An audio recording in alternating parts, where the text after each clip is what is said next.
బ్రహ్మ నారదునితో ఇలా అన్నాడు: స్థావర జంగమ సముదాయాలన్నిటినీ నా అంతట నేను నిర్మించను. నేను విజ్ఞానం లేకుండా తొట్టుపడుతుంటే స్వయంగా విష్ణుమూర్తి కల్పించుకుని ముందుగానే అన్నిటినీ అనుసంధానం ఎలా చేయాలో చెప్పాడు.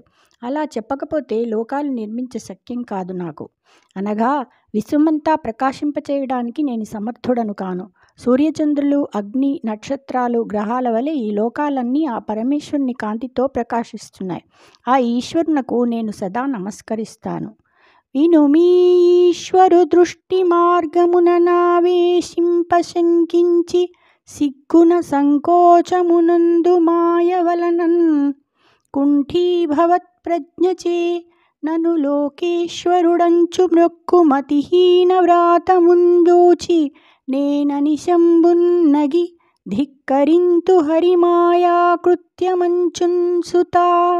నారద విను, ఈ ఈశ్వరుని దృష్టి మార్గంలో ప్రవేశించడానికి మాయ శంకించి సిగ్గుతో సంకోచిస్తుంది. ఈ మాయా ప్రజ్ఞ కూడా తగ్గిపోగా తెలివి తక్కువ వాళ్ళు నన్నే లోకేశ్వరుడని నాకు మొక్కుతారు. వారిని చూసి నేను ఇదంతా హరిమాయ అని నవ్వుకుంటాను. జై శ్రీకృష్ణ.